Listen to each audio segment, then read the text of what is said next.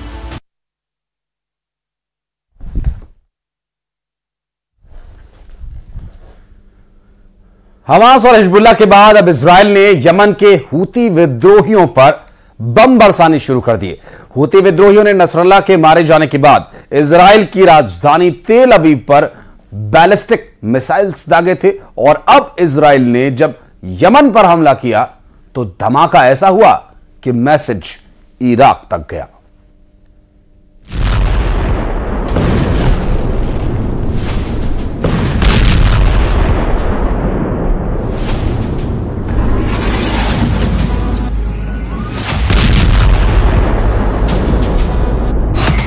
Hezbollah chief Nasrallah खत्म, Hamas chief Ismail हानिया खत्म।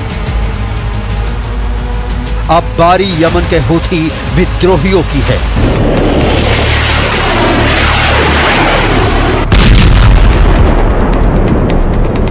Israel ने 3 फ्रंट वॉर ओपन कर दिया है। यमन के हूथी विद्रोही जिन्होंने हमास के समर्थन में इजराइल के खिलाफ लगातार हमले करते आ रहे हैं, उन्हें सबक सिखाना शुरू कर दिया है। यमन में हूथी के ठिकानों पर इजराइल ने बहुत बड़ा हमला किया है। इजराइल के फाइटर जेट्स ने यमन में पावर प्लांट और बंदरगाह पर हमला किया।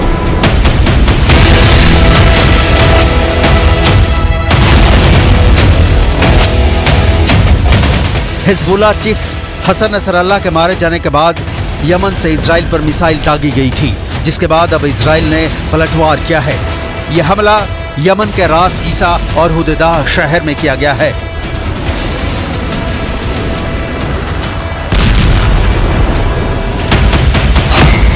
नेतन्याहू की सेना का मिशन हूथी शुरू।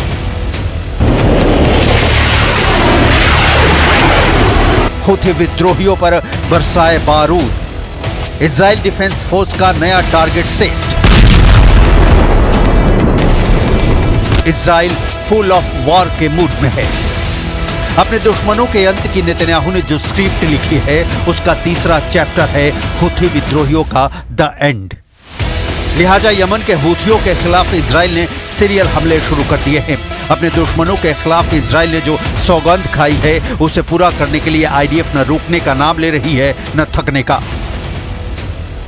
हूथी विद्रोहियों के ठिकानों को तबाह करने के लिए इजरायली सेना के रॉकेट पश्चिमी यमन की तरफ कूच कर रहे हैं। ये हमले ऐसे वक्त में तेज हो गए हैं जब हसन नसरल्लाह की मौत के बाद ईरान की तरफ से इजराइल को डायरेक्ट वार्निंग जारी की गई है। ईरान की वार्निंग का कोई असर इजराइल की सेना पर नहीं हो रहा है और इजराइल के सैनिक नए ऑपरेशन पर निकल पड़े हैं। इस ऑपरेशन के तहत यमन में हूथी विद्रोहियों के ठिकानों को चुन चुन कर निशाना बनाया जा रहा है।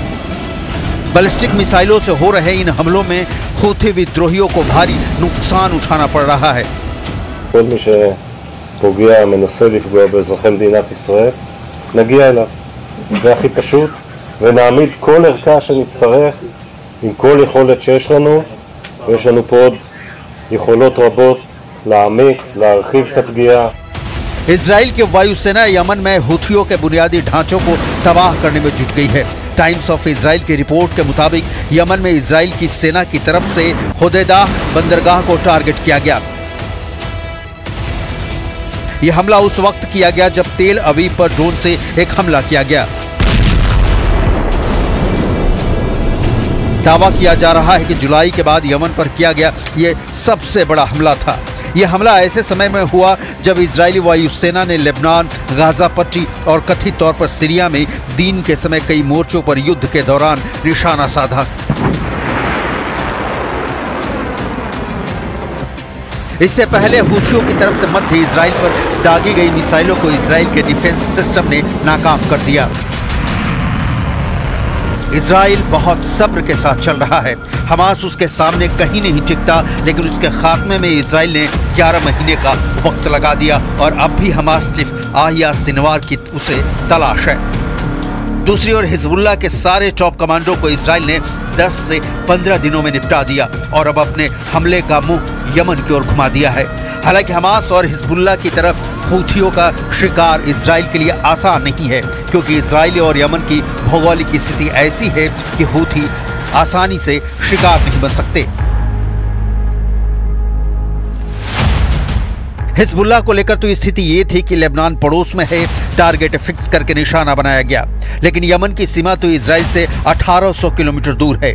दोनों देशों की सीमाएं आपस में नहीं लगती, बीच में लाल सागर भी है, लेकिन इजराइल को लेकर कहा जाता है कि दुनिया में उसके दुश्मन कितनी भी दूर क्यों ना हो, वो चुन चुन कर मारता है। यमन में इजराइल के फाइटर जेट गरजने शुरू हो गए हैं। यमन में हूथियों के अड्डों पर, पावर प्लांट पर स्ट्राइक की गई है। इसके अलावा सी पोर्ट पर पिन पॉइंट हमले इजराइल की ओर से किए गए हैं।